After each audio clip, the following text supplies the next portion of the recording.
Hello friends and welcome to knowledge refreshed.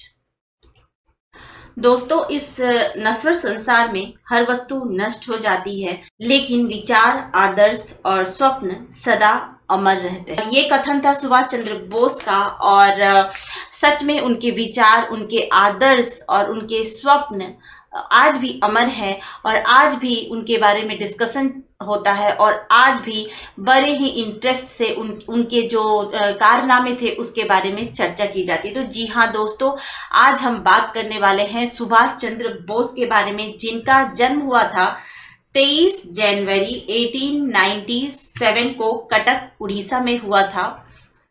Cuttack Orissa में ये हुआ था इनका जन्म। उड़ीसा उस समय बंगाल प्रेसिडेंसी का भाग था। जैसा कि आपको पता होगा कि बिहार, बंगाल और उड़ीसा सब एक में बंगाल प्रेसिडेंसी के अंतर्गत आते थे। 1912 ईस्वी में बिहार और उड़ीसा अलग हुआ और बिहार उड़ीसा एक में थे और 1936 में 1936 में उड़ीसा भी बिहार से अलग हो गया और कटक उड़ीसा में आता है।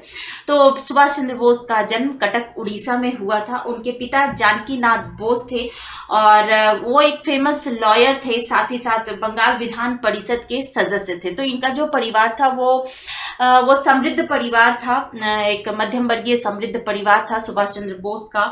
और इनकी शिक्षा दीक्षा भी काफी अच्छे से हुई थी। शुरू के 5 साल तक तो इन्होंने घर पर ही अपना शिक्षा प्राप्त किया था, अपनी शिक्षा प्राप्त की थी। 1902 में जब सुभाष चंद्र बोस 5 साल के हो गए थे तब इन्हें कहा गया कि अब वो स्कूल जाने वाले हैं। तो ये बहुत खुश हुए थे। आमतौर पर जो बच्चे होते हैं वो बहुत रोते हैं स्कूल जाने के नाम पर, लेकिन सुभाष चंद्र बोस के साथ ये सब नहीं था। वो बचपन से ही पढ़ाई लिखाई में भी अच्छे थे और स्कूल जाने के नाम पर उनको काफी प्रसन्नता भी हुई थी। और स्कूल में जब उनका एडमिशन कराया गया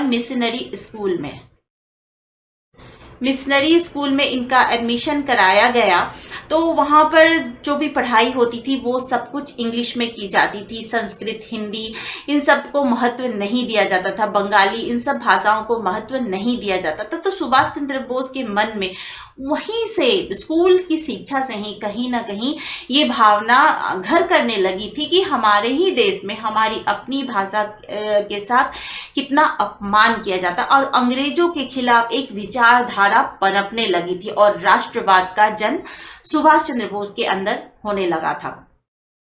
और स्कूल की शिक्षा के बाद वो रेंसॉ कॉलेजिएट स्कूल वो जाते हैं,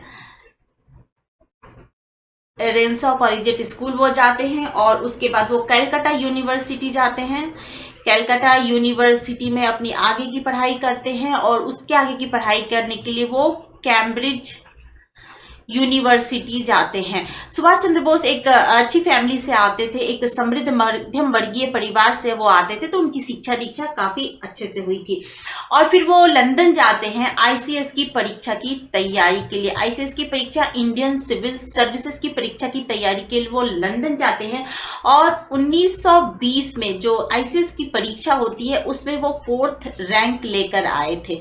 या उस समय में 1920 में जब अंग्रेजों का शासन चल रहा था, उस समय 4th रैंक लाना अपने आप में एक बड़ी बात थी और उनको एक बहुत ही अच्छी पोजीशन मिलती है ब्रिटिश गवर्नमेंट के द्वारा 4th रैंक होने के कारण। लेकिन सुभाष चंद्र बोस जैसा कि शुरू से ही उनके अंदर राष्ट्र प्रेम की भावना, राष्ट्रवाद की भावना भरी हुई थी, वो अपनी नौकरी से क्या करते हैं, रिजाइन कर देते हैं। उनको ब्रिटिश गवर्नमेंट के अंडर काम नहीं करना होता और वो अपनी नौकरी छोड़ देते हैं।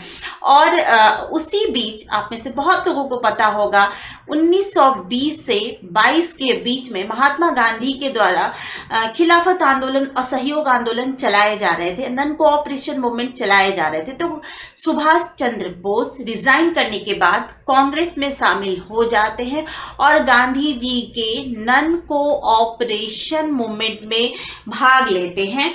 और इसी भी सुभाष चंद्र बोस CR दास से भी मिलते हैं, चित्तरंजन दास से भी मिलते हैं और उनके विचारों से सुभाष चंद्र बोस काफी प्रभावित होते हैं और सुभाष चंद्र बोस के पॉलिटिकल गुरु बनते हैं। ऐसे तो सुभाष चंद्र बोस स्वामी विवेकानंद, रामकृष्ण परमहंस, इन सब के विचारों से भी काफी प्रभावित थे, लेकिन उनके पॉलिटिकल गुरु जो थे वो चित्तरंजन दास थे। और सुभाष चंद्र बोस महात्मा गांधी के भी विचारों से बहुत प्रभावित थे। और और जब असहयोग आंदोलन में सुभाष चंद्र बोस भाग लेते हैं तो इसी बीच उनको अरेस्ट कर लिया जाता है ब्रिटिश गवर्नमेंट के द्वारा। दिसंबर 1921 में इनको जेल में डाल दिया जाता है और दिसंबर 1921 ईस्वी में सुभाष चंद्र बोस पहली बार जेल जाते हैं। और जेल से रिहा होने के बाद सुभाष चंद्र बोस 1923 ईस्वी में कलकत्ता के मेयर बनते हैं, कलकत्ता के महापौर चुने जाते हैं सुभाष चंद्र बोस। और उस समय ब्रिटिश गवर्नमेंट के समय कलकत्ता का मेयर बनना सुभाष चंद्र बोस का ब्रिटिश गवर्नमेंट के लिए एक बहुत बड़ी चुनौती थी। और जो ब्रिटिश गवर्नमेंट थी वो हर समय सुभाष चंद्र बोस पर नजर रखती थी, हर समय ये कोशिश करती थी कि वो कुछ ऐसा करें कि उनको जेल में डाल दे। एक तो उन्होंने ब्रिटिश गवर्नमेंट के इतने बड़े पोस्ट से रिजाइन भी कर दिया था, तो ब्रिटिश सरकार जो है वो हमेशा सुभाष चंद्र बोस के पीछे पड़ी रहती थी। और 1924 अक्टूबर 1924 को उन पर फिर से एलिगेशंस लगाकर सुभाष चंद्र बोस को मांडले जेल में डाल दिया जाता है। मांडले जेल जो कि कहाँ है, वर्मा म्यांमार में था, वहां पर डाल दिया जाता है। और वहां पर सुभाष चंद्र बोस 3 साल तक रहते हैं। मांडले जेल में सुभाष चंद्र बोस 3 साल तक रहते हैं। और 1927 में वो जेल से जब रिहा होते हैं तो एक नई पार्टी इंडियन इंडिपेंडेंस लीग की स्थापना करते हैं। इंडियन इंडिपेंडेंस लीग, ये कांग्रेस के अंदर ही एक पार्टी होती है। तो इंडियन इंडिपेंडेंस लीग की स्थापना सुभाष चंद्र बोस के द्वारा की जाती है, जो कि स्वराज के लिए की जाती है, भारत की पूर्ण स्वतंत्रता के लिए की जाती है। और फिर 1938 में 1938 में कांग्रेस के हरिपुरा सेशन जब होता है, हरिपुरा अधिवेशन जब होता है, कांग्रेस के अध्यक्ष बनते हैं। और फिर 1939 में कांग्रेस की त्रिपुरी अधिवेशन में भी ये सुभाष चंद्र बोस के द्वारा अपनी दावेदारी पेश की जाती है। उनकी विचारधारा गांधी जी से थोड़ी अलग थी।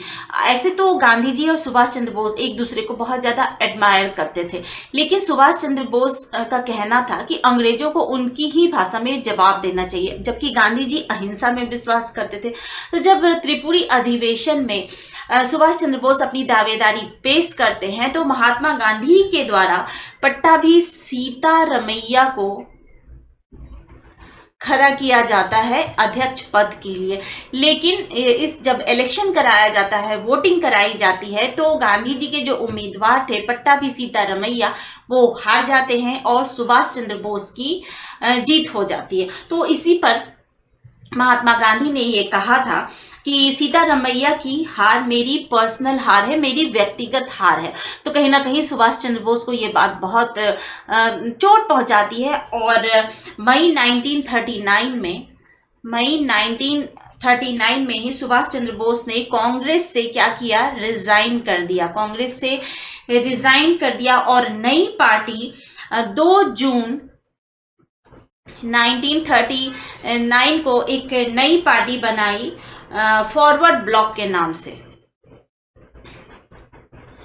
फॉरवर्ड ब्लॉक का गठन किसके द्वारा किया गया था? सुभाष चंद्र बोस के द्वारा किया गया था, जो कि लेफ्टिस्ट पार्टी थी, एक्सट्रीमिस्ट विंग की ये एक पार्टी थी। और जून 1939 को सुभाष चंद्र बोस के द्वारा फॉरवर्ड ब्लॉक का गठन किया जाता है। और इसी बीच 1 सितंबर 1939 को सेकेंड वर्ल्ड वॉर स्टार्ट हो गया। सेकेंड वर्ल्ड वॉर आप में से बहुत लोगों को पता होगा। सेकेंड वर्ल्ड वॉर स्टार्ट हुआ था 1 सितंबर 1939 को और ये एंड हुआ था 2 सितंबर 1945 को। और इसमें 2 ग्रुप थे, अलाइड पावर थे एक तरफ, थोड़ा सा मैं आपको उसके बारे में बता रही हूँ, और दूसरी तरफ थे एक्सिस पावर। तो अलाइड पावर में था Britain, Russia, France and America, और एक्सिस पावर में थे Germany, Italy and Japan. Germany, Italy, Japan ये एक्सिस पावर में थे। और अलाइड पावर की तरफ थे Britain, America, Russia and France. तो allied power and axis power के बीच में जब सेकेंड वर्ल्ड वॉर स्टार्ट हुआ तो जो वायसराय थे भारत में, ब्रिटेन के जो वायसराय थे लॉर्ड लिनलिथिगो थे। कौन थे? लॉर्ड लिनलिथिगो उस समय भारत के वायसराय थे। तो लॉर्ड लिनलिथिगो ने बिना भारतीयों से परामर्श लिए, बिना किसी भी, न तो कांग्रेस से, न महात्मा गांधी से, किसी भी भारतीय नेता से बिना विचार विमर्श किए उन्होंने ये डिक्लेयर कर दिया कि भारत सेकेंड वर्ल्ड वॉर में किसकी तरफ से है, ब्रिटेन की तरफ से। द्वितीय विश्व युद्ध में भारत ब्रिटेन की तरफ से लड़ रहा है और भारतीय सेना को भी लिनलिथिगो के द्वारा सेकेंड वर्ल्ड वॉर में झोंक दिया गया, युद्ध में झोंक दिया गया, जबकि किसी भी भारतीय से इसके बारे में विचार विमर्श नहीं किया गया था। तो इसी से नाराज होकर कांग्रेस की 28 माह पुरानी जो गवर्नमेंट थी, 28 मंथ की पुरानी जो गवर्नमेंट थी, उसने रिजाइन कर दिया था। जितनी भी प्रांतीय सरकार बनाई गई थी 1935 के एक्ट के अनुसार, जो इलेक्शन कराए गए थे, तो जिन प्रांतों में कांग्रेस की सरकार बनी थी उसने वहां से रिजाइन कर दिया और पूरे देश में विरोध प्रदर्शन कांग्रेस के द्वारा भी चलाए गए। और इसी बीच सुभाष चंद्र बोस के द्वारा कैलकाटा में मास प्रोटेस्ट चलाया जा रहा था, मास प्रोटेस्ट चलाया जा रहा था अंग्रेजों के खिलाफ। सुभाष चंद्र बोस भी एक मौका चाहते थे कि उनको मौका मिले अंग्रेजों के खिलाफ प्रदर्शन करने का, तो उन्हें ये अच्छा मौका मिला था और उन्होंने कलकत्ता में एक मास प्रोटेस्ट किया। और सरकार भी ये चाहती थी कि किसी तरह बोस को अरेस्ट हमेशा कर लिया जाए टाइम टू टाइम। और दिसंबर 1940 को सुभाष चंद्र बोस को अरेस्ट कर लिया गया और प्रेसिडेंसी जेल में डाल दिया गया। प्रेसिडेंसी जेल कलकत्ता में सुभाष चंद्र बोस को डाल दिया गया। और सुभाष चंद्र बोस प्लानिंग करने में एक्सपर्ट थे, वेश बदलने में भी एक्सपर्ट थे। तो उन्होंने पूरी प्लानिंग के साथ जेल के अंदर ही फास्ट अंटिल डेथ किया था, यानी कि फास्ट अंटिल डेथ, यानी कि आमरण अनशन शुरू कर दिया सुभाष चंद्र बोस में। उनकी हालत बिगड़ने लगी, सुभाष चंद्र बोस की जो तबीयत थी वो बिगड़ने लगी। तो जब सुभाष चंद्र बोस की तबीयत खराब होने लगी, बिगड़ने लगी 7 दिन के आमरण अनशन के बाद, उस समय कलकत्ता के जो गवर्नर थे वो थे जॉन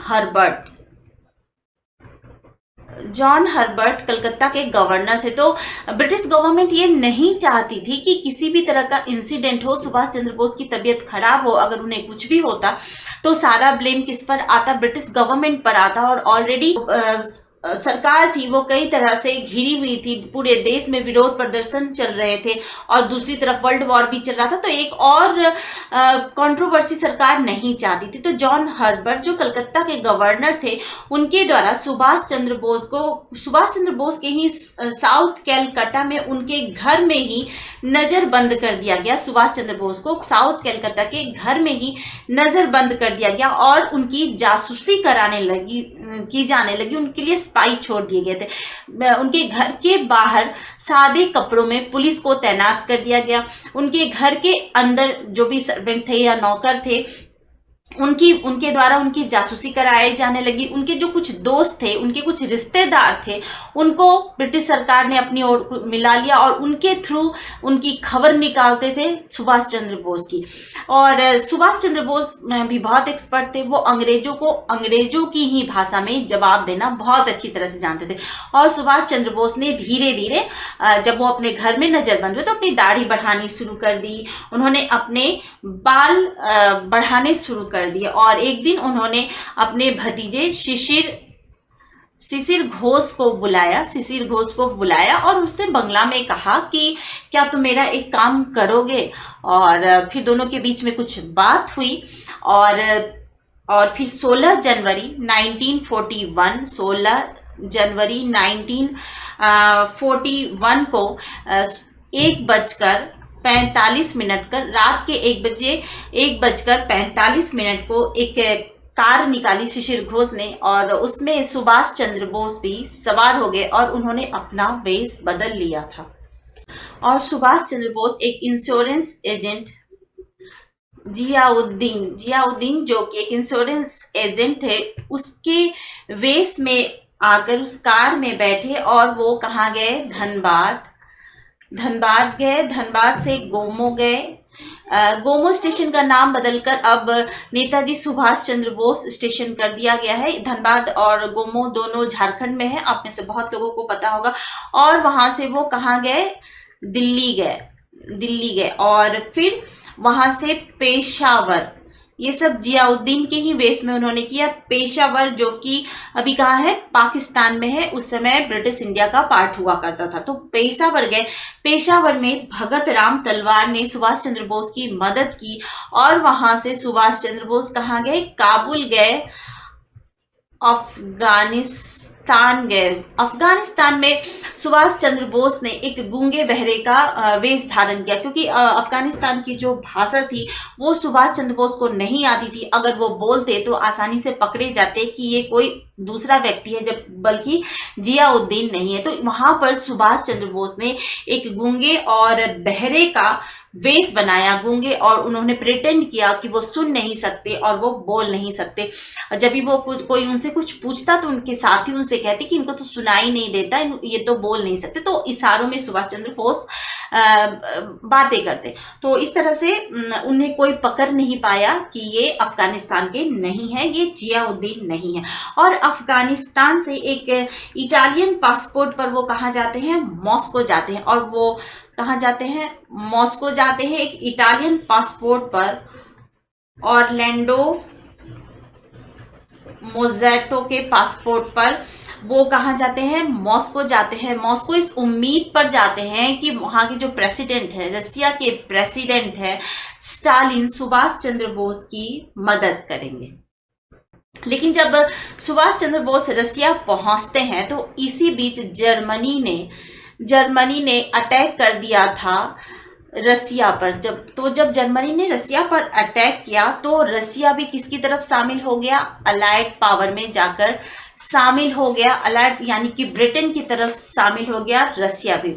अब ऐसी स्थिति में जब रसिया ब्रिटेन के साथ हो गया तो सुभाष चंद्र बोस रसिया छोड़ देते हैं, रूस को छोड़ देते हैं और वो कहाँ जाते हैं, रसिया से फिर वो जाते हैं जर्मनी जाते हैं। जर्मनी में कौन था, हिटलर था। हिटलर तानाशाह, जिसे जर्मनी का तानाशाह भी कहा जाता है, तो हिटलर था। हिटलर के पास जाते हैं इस उम्मीद में कि भारत की आज़ादी में हिटलर उसकी मदद करेंगे। और हिटलर के एक बहुत ही नज़दीकी होते हैं रॉबेनट्रॉप, उनसे बात करते हैं और रॉबेनट्रॉप की ही मदद से नेताजी सुभाष चंद्र बोस हिटलर से भी मिलते हैं। और सुभाष चंद्र बोस को नेताजी की उपाधि भी किसके द्वारा दी गई थी, हिटलर के द्वारा दी गई थी। हिटलर ने सुभाष चंद्र बोस को नेताजी कहकर संबोधित किया था। और जब कुछ दिन सुभाष चंद्र बोस जर्मनी में रहते हैं तो धीरे धीरे रहते रहते उनको ये आभास हो जाता है, जर्मनी की प्लानिंग, हिटलर की प्लानिंग पता चल जाती है कि हिटलर को भारत की आज़ादी से कोई मतलब नहीं है, बल्कि हिटलर का तो कुछ और ही प्लान था। हिटलर का प्लान था कि वो पहले रसिया को हराएगा, रसिया को हराने के बाद जो अफगान पठान है उनकी मदद से भारत पर अपना कब्जा कायम करेगा। और हिटलर ने अपनी आत्मकथा, हिटलर की आत्मकथा है मेन कैंप, उसमें भी उसने ये लिखा है, उसने ब्रिटेन की काफ़ी प्रशंसा की है कि किस तरह से ब्रिटेन ने इतने सालों तक भारत पर अपना राज कायम किया। तो उसके मन में जरा सा भी ये नहीं था कि भारत को आज़ादी दिलानी है, बल्कि वो तो ब्रिटेन की तारीफ करता था कि किस तरह से कॉलोनी बना कर रखा है ब्रिटेन ने भारत को। ये एक प्रशंसा का विषय है, हिटलर का ये कहना था। तो जैसे ही सुभाष चंद्र बोस को हिटलर के बारे में पता चलता है, हिटलर की प्लानिंग के बारे में पता चलती है, वो जर्मनी को छोड़ देते हैं और जर्मनी से कहाँ जाते हैं, जापान जाते हैं। जापान जाते हैं, वहाँ इस उम्मीद में वो जाते हैं कि जापान की जो सरकार है वो मदद करेगी सुभाष चंद्र बोस की भारत से ब्रिटेन को हटाने में। और इधर ब्रिटेन ने भारत से 70,000 सैनिक भेजे थे साउथ ईस्ट एशिया की तरफ, साउथ ईस्ट एशिया यानी कि जापान की तरफ, जापान को हराने के लिए, जापान पर अपना कब्जा कायम करने के लिए। और साउथ ईस्ट एशिया में मलेशिया, फिलीपींस, सिंगापुर और हांगकांग, ये सारे जो एरिया थे उस पर कभी ब्रिटेन का कब्जा हुआ करता था। ये सब जो एरिया है यानी कि मलेशिया, फिलीपींस, सिंगापुर और हांगकांग, ये सब जापान के कंट्रोल में आ गए थे, जापान के नियंत्रण में आ गए थे। और मलेशिया में ब्रिटेन की सेना को हराकर जापान ने एक भारतीय टुकड़ी को, भारतीय सेना की एक टुकड़ी को बंदी बना लिया था। और ये एक तरफ सुभाष चंद्र बोस की कहानी इधर चल रही थी, वो कहाँ जाते हैं, जापान जाते हैं। वही दूसरी तरफ एक और स्टोरी पैरेलल में चल रही थी, एक और महान क्रांतिकारी की स्टोरी पैरेलल में चल रही थी, वो थे रास बिहारी बोस। इसी बीच रास बिहारी बोस भी कहाँ जाते हैं, जापान आते हैं। रास बिहारी बोस भी भारत से भागकर जापान आते हैं 1942 में, 1942 में। और इंडियन इंडिपेंडेंस लीग बनाई थी, किसके द्वारा बनाई गई थी, इंडियन इंडिपेंडेंस लीग बनाई गई थी, रास बिहारी बोस के द्वारा ये बनाई गई थी।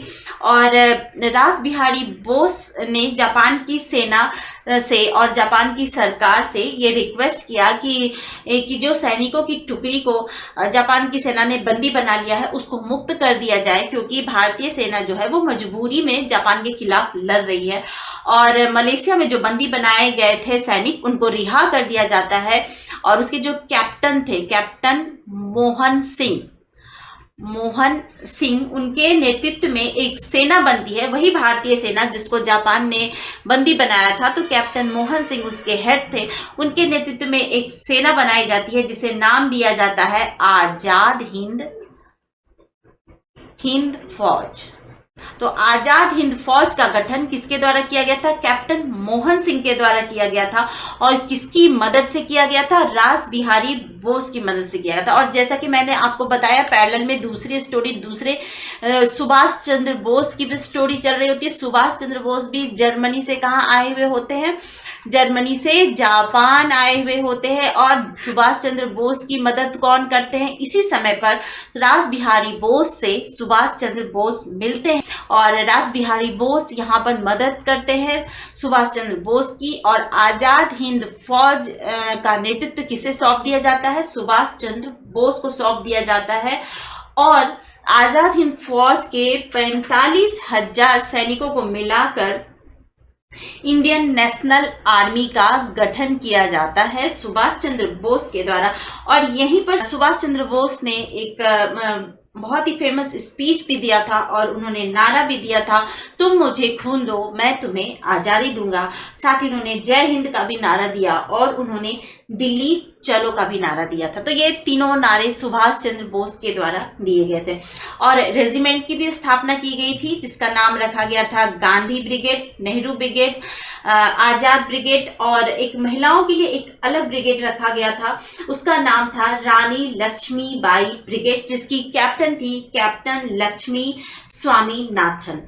और सुभाष चंद्र बोस ने आजाद हिंद सरकार की स्थापना की थी सिंगापुर में 21 अक्टूबर 1943 को। सिंगापुर में आजाद हिंद फौज के द्वारा आजाद हिंद सरकार की स्थापना की गई थी, जिसके प्रधानमंत्री थे सुभाष चंद्र बोस और मुख्य सलाहकार थे रास बिहारी बोस। और ये जो सरकार बनी थी वो कहाँ पे बनी थी, सिंगापुर में बनी थी। और आजाद हिंद फौज ने अंडमान एंड निकोबार पर भी, अंडमान एंड निकोबार द्वीप समूह जो भारत का ही पार्ट है, उस पर अपना अधिकार कर लिया और म्यांमार पहुंच गई फौज। और भारत में आजाद हिंद फौज की जो एंट्री होती है वो नॉर्थ ईस्ट से होती है। अराकान म्यांमार के पास मणिपुर एंड मिजोरम के पास से भारत में आजाद हिंद फौज की एंट्री होती है, नॉर्थ ईस्ट से एंट्री होती है। और इसी बीच यूएस ने यानी कि अमेरिका ने जापान पर हमला काफी तेज कर दिया था। तो क्योंकि जापान ने ब्रिटेन के बहुत सारे मलेशिया, फिलीपींस, ये सारे जो द्वीप थे इन पर अपना कब्जा कर लिया था। तो इसी बीच अमेरिका ने और ब्रिटेन ने जापान पर हमला तेज कर दिया। और आप में से बहुत लोगों को पता होगा कि 6 अगस्त 1945 एंड 9 अगस्त 1945 को जापान के हिरोशिमा और नागासाकी पर अमेरिका के द्वारा परमाणु बम गिराया जाता है। और इसके बाद ही जापान की सरकार ने, जापान की गवर्नमेंट ने आत्मसमर्पण कर दिया और 2 सितंबर 1945 को सेकेंड वर्ल्ड वॉर क्या हो गया, एंड हो गया, समाप्त हो गया। और है कि 18 अगस्त 1945 को एक विमान में बैठकर मॉस्को की तरफ जा रहे थे। सुभाष चंद्र बोस जब मॉस्को की तरफ जा रहे थे, ताइवान के पास, ताइपे के पास, तो उनका जो विमान था उसके इंजन में आग लग गई और वो विमान ताइवान के पास दुर्घटनाग्रस्त हो गया। और इसी दुर्घटना में सुभाष चंद्र बोस बुरी तरह से जल गए थे और फिर उनको एक हॉस्पिटल में लेकर जाया गया, जहां उनकी मृत्यु हो गई थी। और इस पर बहुत सारी कंट्रोवर्सी चली। समय 1945 में 18 अगस्त 1945 के समय जब ये न्यूज़ आई कि सुभाष चंद्र बोस की मृत्यु हो गई है एक प्लेन क्रैश में, तो उस समय गांधी जी ने भी इस बात पर यकीन नहीं किया था, क्योंकि सुभाष चंद्र बोस अपना वेश बदलने में इतने एक्सपर्ट थे कि सभी को ये लग रहा था कि ये भी उनकी एक चाल होगी अंग्रेजों के ही खिलाफ, कि उन्होंने वेश बदल लिया होगा। और गांधी जी ने भी इस पर यकीन नहीं किया था, लेकिन सुभाष चंद्र बोस के बहुत करीबी से बात करने के बाद ही उन्होंने इस पर यकीन किया। और बहुत सारी कमीशन भी बनी, ब्रिटिश गवर्नमेंट ने भी कमीशन बनाया था। और 1970 में खोसला कमेटी बनी, मुखर्जी कमीशन बना, 1999 में पूरी तरह से कंक्लूजन किसी भी कमीशन में नहीं निकल पाया। लेकिन हाँ, तथ्य और फैक्ट के हिसाब से ये कहा गया कि 18 अगस्त 1945 को जो प्लेन क्रैश किया था उसमें सुभाष चंद्र बोस भी मौजूद थे। तो उसके बाद बहुत सारी थ्योरी चलती रही, कभी गुमनामी बाबा, कभी किसी बाबा के रूप में ये कहा गया कि सुभाष चंद्र बोस ने अपना वेश बदला है, लेकिन प्रूफ किसी में भी नहीं किया जा सका। और यही कहा जाता है कि 18 अगस्त 1945 को एक प्लेन क्रैश में सुभाष चंद्र बोस की मृत्यु हो गई थी। और सुभाष चंद्र बोस ने, जैसा कि मैंने आपको पहले ही बताया, कि अंडमान सेकेंड वर्ल्ड वॉर में अंडमान एंड निकोबार आइलैंड पर भी अपना कब्जा कर लिया था। तो उनके सम्मान में जो रॉस आइलैंड है अंडमान एंड निकोबार द्वीप समूह का, उसका नाम बदलकर कर दिया गया नेताजी सुभाष चंद्र बोस आइलैंड कर दिया गया। और नील आइलैंड जो है अंडमान एंड निकोबार का, उसका नाम कर दिया गया शहीद आइलैंड। एंड हैवलॉक आइलैंड का